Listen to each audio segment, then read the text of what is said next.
हरियाणा के पूर्व मंत्री एवं वरिष्ठ कांग्रेसी नेता अशोक अरोड़ा ने कहा कि राहुल गांधी सत्य की लड़ाई लड़ रहे हैं, पूरा देश उनके साथ है। भाजपा सरकार देश से प्रजातंत्र को खत्म करना चाहती है। प्रजातंत्र को बचाने के लिए कांग्रेस कार्यकर्ता हर कुर्बानी देने को तैयार हैं। वे रेलवे रोड स्थित गांधी पार्क में गांधी जी को नमन करने के बाद संबोधित कर रहे थे। इस दौरान राहुल गांधी की लोकसभा सदस्यता रद्द करने पर कांग्रेस जनों ने सत्याग्रह किया। पूर्व मंत्री अशोक अरोड़ा ने कहा कि आज भाजपा सरकार बौखला गई है। जो कोई भी नेता इस सरकार के कारनामों को उजागर करने का प्रयास करता है, उसके खिलाफ सरकार एजेंसियों का दुरुपयोग किया जाता है, जो कि निंदनीय है। ऐसा ही 23 मार्च को देखा गया, जब पूरा देश शहीदों की याद में शहीदी दिवस मना रहा था। उस वक्त शहीद परिवार के सदस्य को न्यायपालिका का सहारा लेकर सजा सुनवाकर शहीदों को अपमानित करने का कार्य किया जा रहा था।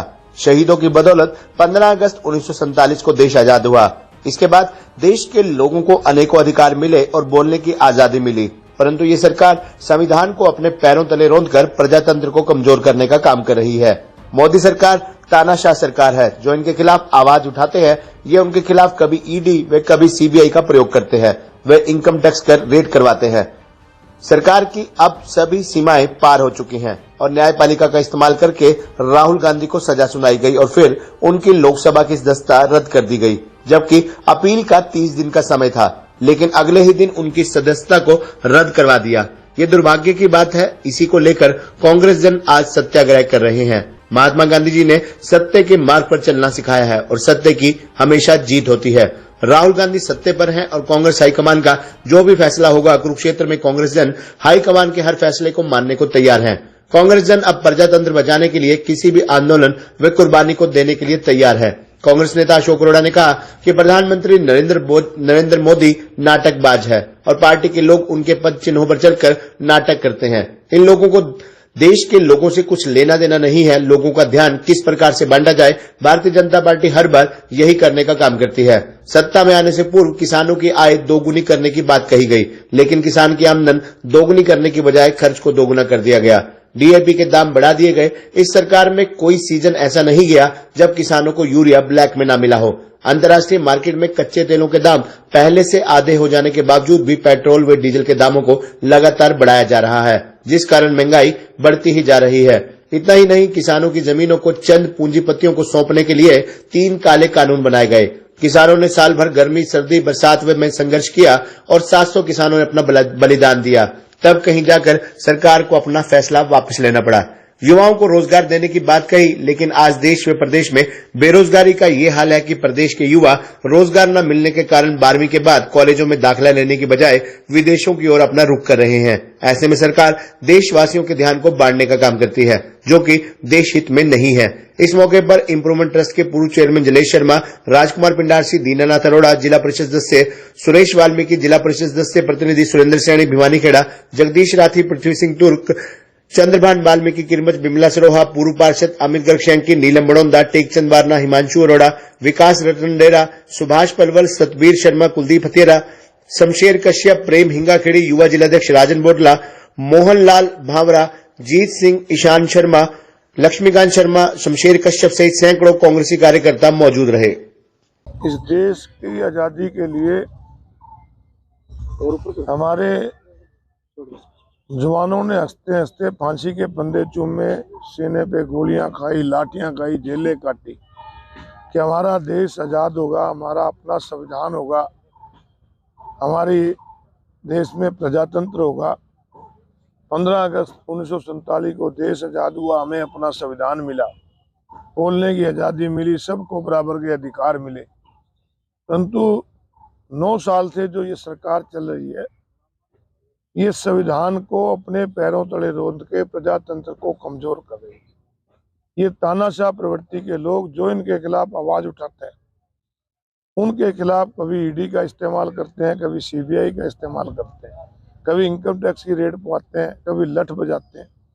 और अब तो सीमाएं यहाँ तक पार हो चुकी हैं कि न्यायपालिका का भी इस्तेमाल करके किस प्रकार से राहुल गांधी जी को सजा सुनाई गई। और फिर सरकार ने स्पीकर से, जबकि 30 दिन का अपील का टाइम था, अगले ही दिन उनकी सदस्यता को रद्द करा दिया। बड़े दुर्भाग्य की बात है कि 23 मार्च को हमारा देश शहीदों को नमन कर रहा था, शहीदी दिवस मना रहा था। और ये सरकार शहीदों के परिवार से, जिन्होंने देश के लिए अनेकों कुर्बानियां दी, उस शहीद के परिवार के लोगों को अपमानित करने का काम कर रहा था। उसके विरोध में गांधीवादी तरीके से, क्योंकि गांधी जी ने सत्य पे चलने के लिए हमें सिखाया और सत्य की हमेशा जीत हो सकती है।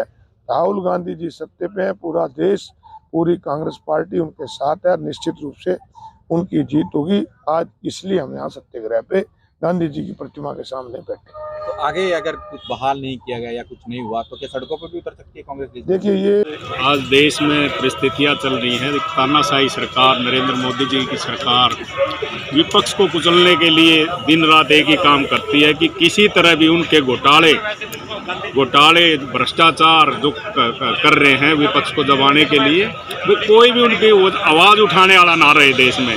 एक पूरे देश में कांग्रेस पार्टी का नेतृत्व श्री राहुल गांधी ही अकेले थे जो उनका उजागर भ्रष्टाचार बार बार उजागर करते थे, चाहे नीरव मोदी का, चाहे ललित मोदी का, चाहे अडानी का, जिनने देश लूटने का काम करा और नरेंद्र मोदी जी के इशारे पे किया। अब नरेंद्र मोदी जी उनको बचाने के लिए राहुल गांधी जी की आवाज़ को दबाने का काम कर रहे हैं। किसी भी तरह कांग्रेस पार्टी और देश के लोग हरगिज भी ये अत्याचार सहन नहीं करेंगे और आने वाले चुनाव में नरेंद्र मोदी को, बीजेपी सरकार को हराने का काम करेंगे। लगातार हम सड़कों पर रहेंगे और राहुल गांधी के साथ कंधे से कंधा मिलाकर लड़ने का काम करेंगे ताकि इस देश को बचा जा सके, यहाँ के देश के लोग, बच्चों का भविष्य सुरक्षित रह सके। जब तक नरेंद्र मोदी इस देश में राज करेगा तब तक भ्रष्टाचार चरम सीमा पर और बच्चे बर्बाद होने का काम करेगा। समाज का ताना बाना भाईचारा नरेंद्र मोदी जी ने तोड़ने का काम किया है और अब देश की अर्थव्यवस्था की रीढ़ की हड्डी तोड़ने का काम किया है।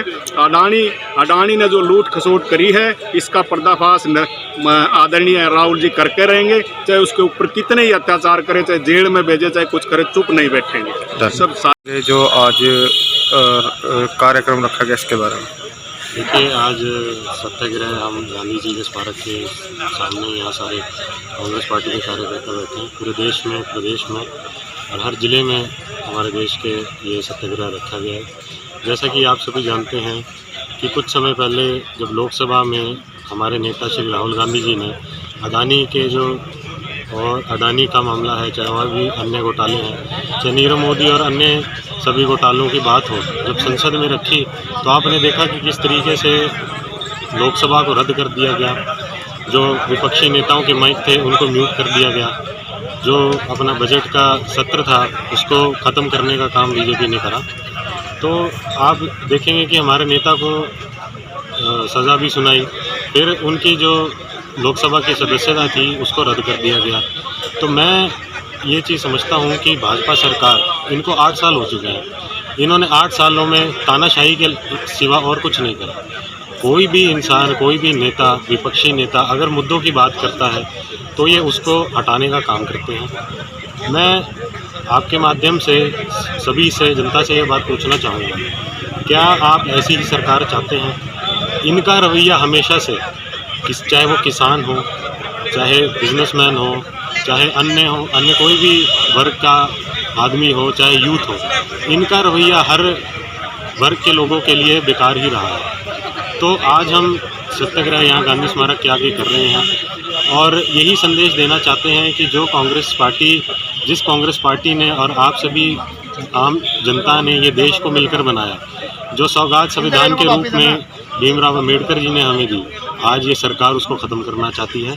और सत्याग्रह के माध्यम से हम लोगों तक, जन जन तक यही एक संदेश पहुंचाना चाहते हैं कि आने वाली 2024 में इस भाजपा सरकार को हटाओ और एक अच्छी, और जो अच्छी लोगों के बारे में जो विचार जिसके हैं, जो अच्छी बात करती है, वही कांग्रेस पार्टी की सरकार जनता लेके है। और जहाँ तक हमारे नेता राहुल गांधी जी की बात है, हम उनके साथ डटकर खड़े हैं। वो एक नेता ऐसे हैं जो मुद्दे रखते हैं, लोकसभा में मुद्दे रखते हैं और लोगों के बारे में, जैसे कि आपने पहले भी देखा भारत जोड़ो यात्रा जो हमारे राहुल गांधी जी ने निकाली, उसमें वो हर स्टेट में गए, हर प्रदेश में गए, वो गए और लोगों की बात सुनी, उनकी बातें संसद में रखी। तो इस तरीके जब उन्होंने बात अपनी संसद में रखी तो भाजपा सरकार ने ये रवैया उनके लिए अपनाया। तो हम हमारे नेता राहुल गांधी जी के साथ डटकर खड़े हैं और आगे जो भी कांग्रेस पार्टी का निर्देश होएगा हम उसका साथ देने के लिए हमेशा तैयार हैं। आज सत्याग्रह जो कार्यक्रम रखा गया है, आज जैसा कि आप सभी को पता है कि राहुल गांधी जी के ऊपर एक फर्जी केस बनाकर 2019 से जो एक फर्जी केस चल रहा था उसकी 2 ही महीने में उसका डिसीजन देकर और 24 घंटे में जो राहुल जी की लोकसभा की सदस्य जो ख़त्म करने का बीजेपी ने जो काम किया है उसके विरोध में आज पूरे भारत में महात्मा गांधी जी की मूर्ति के पास हम सत्याग्रह कर रहे हैं। मैं 2-4 बातें कहना चाहूँगा कि जो बीजेपी जो है जो भी जितने भी संवैधानिक पद है उन पर अपना कब्जा करना चाहती है। जैसे कि आप सभी को सीबीआई, ईडी इनका जो है इनकम टैक्स इनका दुरुपयोग करती है और जो भी इनके खिलाफ बीजेपी वालों के खिलाफ बोलता है तो उसको आगे करके हर आदमी को दबाने का काम करती है। इसी तरह जब राहुल जी ने अडानी का जो मुद्दा उठाया इस केस को एकदम उठाकर और राहुल जी की 24 घंटे के अंदर सदस्यता खत्म की। इसी के उसमें हम जो आज महात्मा गांधी जी की मूर्ति पर सत्याग्रह करने हैं। मैं 2 बातें कहना चाहूँगा। एक और मैं बात कहना चाहूँगा कि जो बीजेपी जो है जो 4 मोदी पैसा लेकर 2 मोदी देश का पैसा लेकर भाग गए और उस मुद्दे को एक जो ओबीसी के मुद्दे से जो जोड़ना चाहती है, जो आज भी जो है बीजेपी जो है ये धर्म जात की कभी हिंदू मुसलमान कभी किसी की ऐसे ही जो अब ये कर रही है ओबीसी वर्ग का मुद्दा जो उठा रही है, जबकि ओबीसी वर्ग को इससे क्या फ़ायदा हुआ। भाग तो मोदी गए थे पैसा लेकर राहुल गांधी जी ने और जो अडानी के जो 20,000 करोड़ रुपए हैं राहुल गांधी जी ने उनका मुद्दा उठाया था। मैं एक बात कहना चाहूँगा आपको, बीजेपी आज एक दमनकारी पार्टी हो गई है। ये बेरोजगारों का, किसान का, गरीबों का, मजदूर का खून चूस रही है। इन्हें ये नहीं पता कि जब ये लोग उठेंगे तो इनका क्या असर होगा। बीजेपी ने आज जो एक वहम पाल रखा है, कहते हैं कि वहम की दुआई जो है हकीम लुकमान के पास भी नहीं थी। और हरियाणा में तो एक कहावत है कि कुत्ता पाल लो घर में लेकिन वहम नहीं पालना चाहिए। इन्होंने एक वहम पाल रखा है। इनका 2024 में ये वहम निकल जाएगा। मुझे लगता है इनके सभी बीजेपी के लीडर जो है वो मानसिक बीमारी से त्रस्त हैं और ये कार्य कर रहे हैं, लोकतंत्र को ख़त्म कर रहे हैं। सत्याग्रह है जो कार्यक्रम रखा गया इसका। देखिए, आज का जो प्रोग्राम है हमारे राहुल गांधी जी जो कन्याकुमारी से लेकर जम्मू कश्मीर तक पद यात्रा करी, हर स्टेट में जाकर, हर राज्य में जाकर जन जन की आवाज़ सुनी और जन जन की आवाज़ सुनने के बाद लोकसभा में उनकी आवाज़ उठाने का काम किया। इस लोकप्रियता की वजह से बीजेपी का भारतीय जनता पार्टी और नरेंद्र मोदी जो उनकी बढ़ती लोकप्रियता को देखते इस साजिश के तहत जो 2 साल की सज़ा सुनाई और जो सदस्य रद्द करी, ये साजिश के तहत काम करने का काम किया। और मैं आपके माध्यम से ये कहना चाहता हूँ कि राहुल गांधी जी अकेले नहीं हैं, उसमें उनके साथ जन जन की आवाज़ जुड़ी हुई है, जन जन का सम्मान जुड़ा हुआ है।